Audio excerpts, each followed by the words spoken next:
You are the project manager for a pioneering software project in a domain unfamiliar to your organization. Due to the novel nature of the project, there are numerous assumptions and stakeholders are uncertain about its market success. To mitigate the risk and validate the project direction, which of the following approach is best to employ?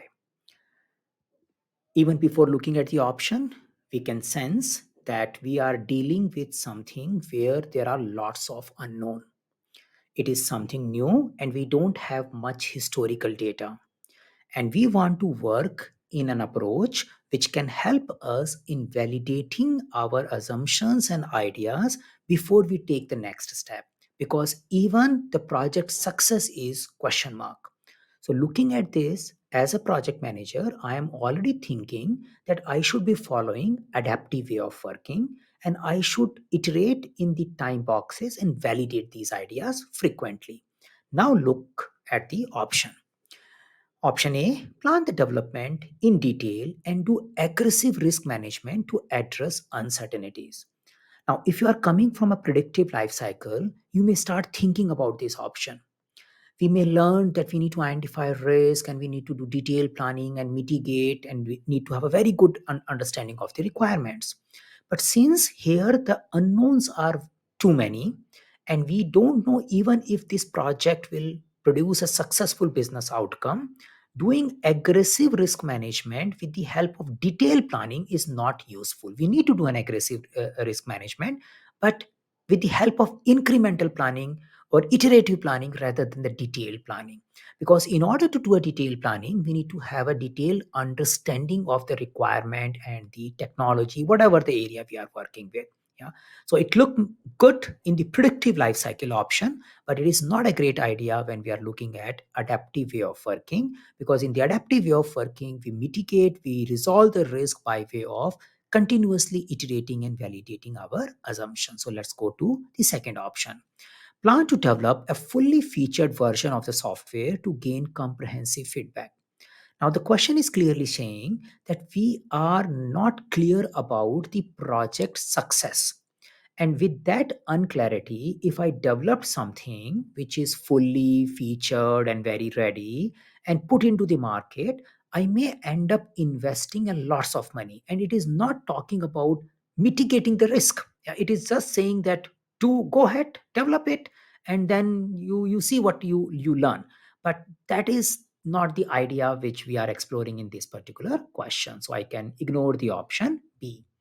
Option C, ask for spending a few months for extensive research so that assumption can be improved and from the start.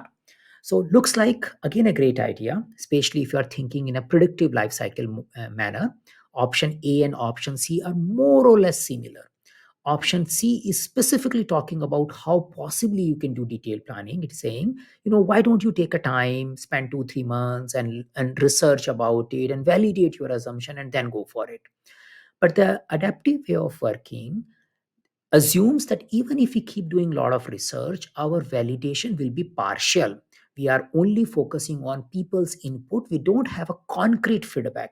So rather than relying on detailed analysis, detailed planning, and detailed research, can we do something incremental and validate a MVP or something and then go forward with it? So let's see what is there in the option D, and then probably we need to revisit if we don't get a good option.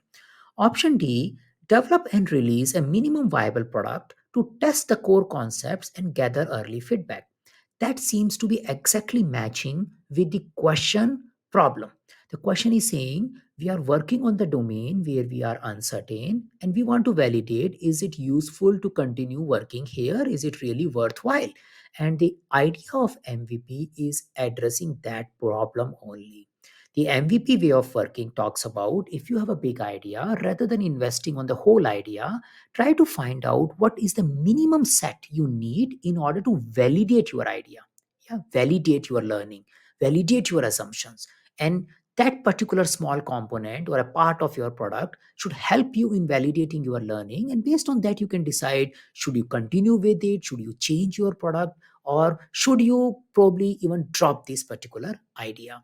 So that seems to be the problem discussed in the question, and the option D looks great here.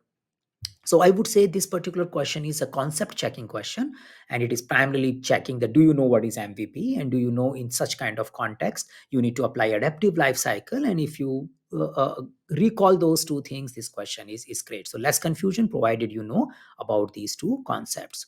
It is mapped to task one, which is focusing on the process domain. Task one, execute project with urgency required to deliver business value. There is a subtask focusing on support the team to subdivide project tasks as necessary to find the minimum viable product. So that's the idea. It is also linked to task 13, which talks about determine appropriate project methodology, method, and practices, focusing on assess the project need, complexity, magnitude, look at various factors, and use the iterative incremental approach throughout the project life cycle with the help of lesson learned, stakeholder management, and risk management. So it's basically selecting the right life cycle and using the MVP as a tool. I do see most of you also picked up the option D. So for this question, our answer is also option D.